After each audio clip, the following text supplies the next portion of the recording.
اعوذ باللہ من الشیطان الرجیم بسم اللہ الرحمن الرحیم وَإِن مِّنكُمْ إِلَّا وَارِدُهَا كَانَ عَلَى رَبِّكَ حَتْمًا مَّقْضِيًّا، اور تم میں سے ہر شخص اس پر سے گزرنے والا ہے، یہ ہمیشہ سے آپ کے رب کی حتمی بات ہے جس کا فیصلہ کیا ہوا ہے۔ سورۃ مریم آیہ 71۔ وَإِن مِّنكُمْ إِلَّا وَارِدُهَا، اور تم میں سے ہر شخص اس پر سے گزرنے والا ہے۔ اللہ رب العزت نے یہ خطاب مومنوں اور کافروں، صالح اور بدکار سب ہی قسم کے لوگوں سے کیا ہے کہ مخلوق میں سے کوئی ایسا نہیں جو جہنم پر وارد نہ ہو۔ کان علی ربی کا حتما مقضیہ، یہ ہمیشہ سے آپ کے رب کی حتمی بات ہے جس کا فیصلہ کیا ہوا ہے، یعنی یہ رب العزت کا حتمی فیصلہ ہے، یہ اس کا نافذ ہونے والا فیصلہ ہے، لیکن وارد ہونے کے معنی میں اختلاف ہے۔ قیامت کے دن تمام لوگوں کو جہنم کے اوپر کے پل صراط سے گزارا جائے گا۔ صحیح حدیث میں اس پل کے بارے میں بیان کیا گیا ہے کہ جہنم کے اوپر ایک پل بنایا جائے گا جس سے ہر ایک کو گزرنا ہوگا۔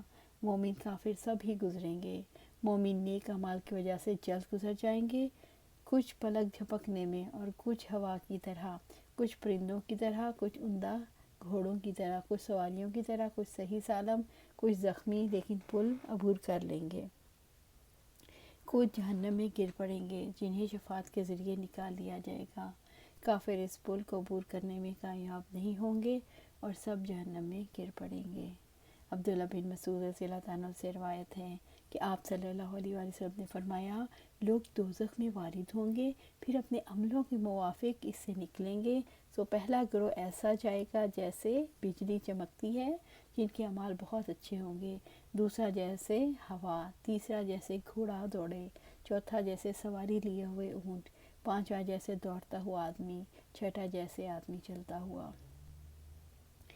ابو سعید خدری رضی اللہ عنہ سے روایت ہے کہ ہم نے رسول اللہ صلی اللہ علیہ وسلم سے پوچھا، یا رسول اللہ پل کیا چیز ہے؟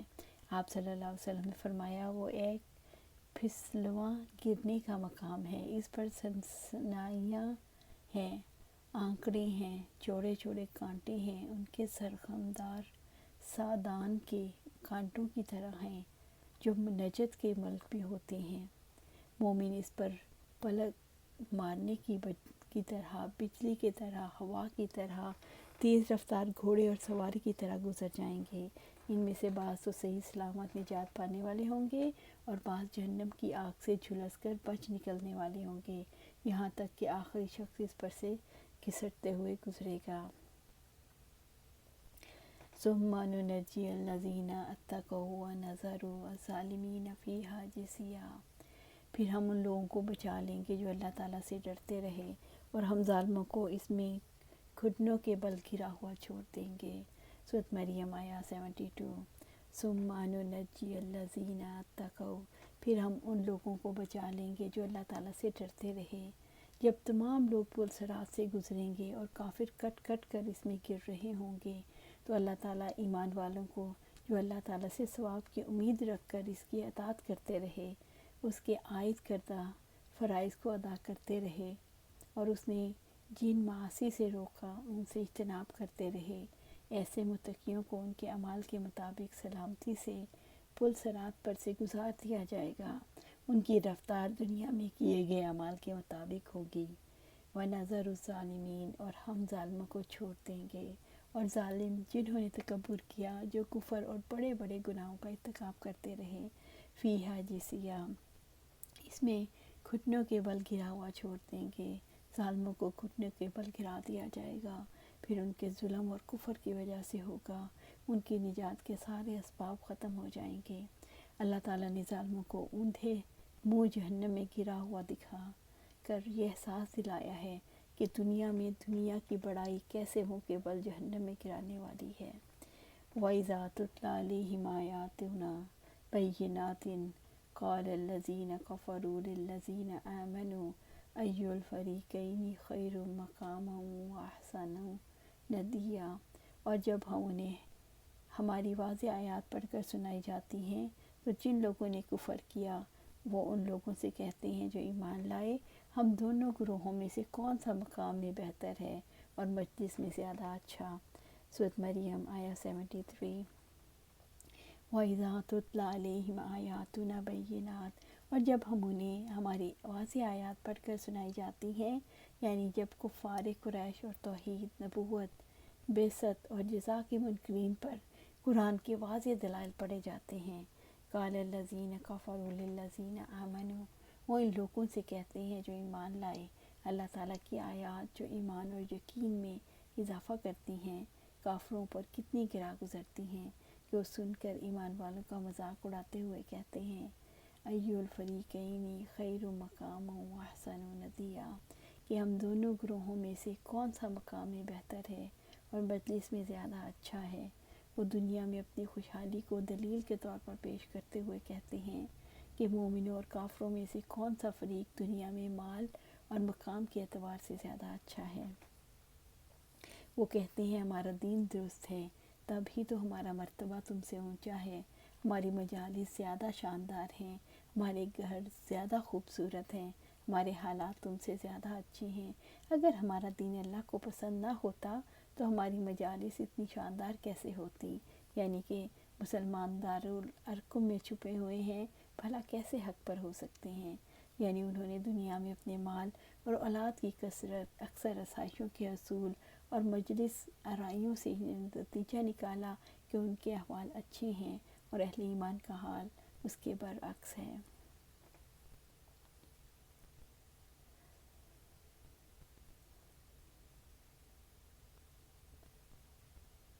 اور کافروں نے ایمان والوں کے متعلق کہا کہ اگر یہ دین بہتر ہوتا تو ہم سے پہلے اس کی طرف نہ آتے، اور جب انہوں نے اس سے ہدایت نہیں پائی تو ضرور وہ کہیں گے یہ تو پرانا جھوٹ ہے۔ سورۃ الاحقاف آیا 11۔ بڑی بڑی مجلسوں کے مقابلے میں اہل ایمان کی مجلسوں میں نہ قیمتی لباس ہوتے ہیں، نہ مال و جمال، نہ کھانے پینے کے لذیذ سامان، نہ بہترین جائے قیام، بلکہ مشقت، جدوجہد، قربانیاں اور کلمہ حق کی دعوت ہوتی ہے۔ اس لیے دونوں مجلسوں میں ظاہری چکا چوند والی مجلس لوگوں کو بھلی دکھتی ہے۔ اس لیے اہل مکہ کو دارالندوہ کے اجتماع کا مسلمانوں کے دارالشورا اور دارالارقم کے مقابلے میں شاندار لگتی تھی۔ وَكَمْ أَهْلَكْنَا قَبْلَهُم مِّن قَرْنٍ هُمْ أَحْسَنُ أَثَاثًا وَرِئْيًا، اور کتنے ہی زمانوں کے لوگ ہم نے ان سے پہلے بھی ہلاک کر دیے جو ان سے ساز و سامان اور دیکھنے میں زیادہ اچھے تھے۔ سورۃ مریم آیا 74۔ وَلَمْ أَهْلَكْنَا قَبْلَهُم مِّن قَرْنٍ، اور کتنے ہی زمانے کے لوگ ہم نے ان سے پہلے بھی ہلاک کر دیے۔ کافروں نے جب مال کی بنیاد پر اپنے دین کو درست سمجھا تو رب العزت نے ان کی غلط فہمی دور کرتے ہوئے فرمایا، کتنی جھٹلانے والی قوموں کو ہم نے تباہ و برباد کر دیا جو تم سے پہلے گزر چکی۔ ہم احسن اثاثا ورئیا، جو ان سے ساز و سامان اور دیکھنے میں زیادہ اچھے تھے، یعنی جن کے گھر آسائش اور آرام کے اعتبار سے تم سے زیادہ بہتر تھے، جن کا مال و متاع اور جن کی لذتیں تم سے زیادہ تھیں، جو زیادہ آسودہ حال تھے، جن کے مناظر پرکشش اور چہرے خوبصورت تھے۔ اگر وہ اللہ تعالیٰ کے عذاب سے نہیں بچ سکے تو تم کیسے بچ سکتے ہو، جبکہ تم لذتوں اور آسودگی میں، مال و متاع اور سہولتوں میں ان سے کمتر ہو۔ رب العزت نے فرمایا، کیا تمہارے کافر ان سے بہتر ہیں یا تمہارے لیے عقلی کتابوں میں معافی ہے؟ سورۃ القمر آیا 43۔ اس سے یہ واضح ہو گیا کہ دنیا کے مال و متاع سے آخرت کے انعامات پر استدلال کرنا درست نہیں۔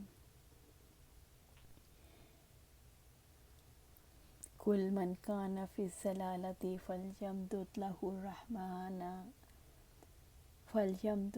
الرَّحْمَنُ مَدًّا حَتَّى إِذَا رَأَوْا مَا يُوعَدُونَ إِمَّا الْعَذَابَ وَإِمَّا السَّاعَةَ فَسَيَعْلَمُونَ مَنْ هُوَ شَرٌّ مَكَانًا وَأَضْعَفُ جُنْدًا۔ آپ کہتے ہیں جو شخص گمراہی میں ہوتا ہے تو لازم ہے اسے رحمان ایک مدت تک مہلت دے، یہاں تک کہ جب وہ اسے دیکھ لیں گے جس کا ان سے وعدہ کیا جاتا ہے، عذاب یا قیامت، تو ضرور جان لیں گے کون ہے جو مقام میں بدتر ہے اور لشکر کے لحاظ سے زیادہ کمزور۔ سورۃ مریم آیا 75۔ قُلْ مَنْ كَانَ فِي الضَّلَالَةِ، آپ کہتے ہیں جو شخص گمراہی میں ہوتا ہے، یعنی ہم سے یا تم میں سے جو بھی گمراہی پر ہے، یعنی جو حق کے راستے سے ہٹ گیا ہے، جو ایسے راستے پر چل پڑا ہے جو ہدایت کا راستہ نہیں، فَلْيَمْدُدْ لَهُ الرَّحْمَنُ مَدًّا،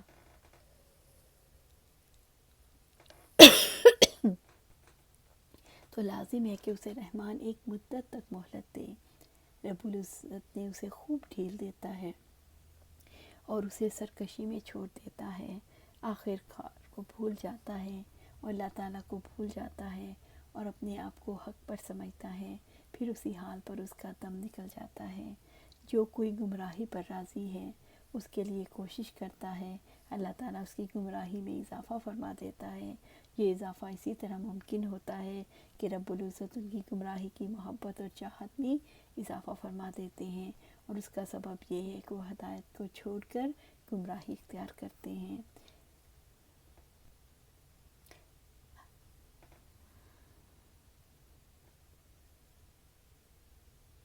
فَسَيَعْلَمُونَ مَنْ هُوَ شَرٌّ مَكَانًا وَأَضْعَفُ جُنْدًا، تو وہ ضرور جان لیں گے کہ کون ہے جو مقام میں بدتر ہے اور لشکر کے لحاظ سے زیادہ کمزور۔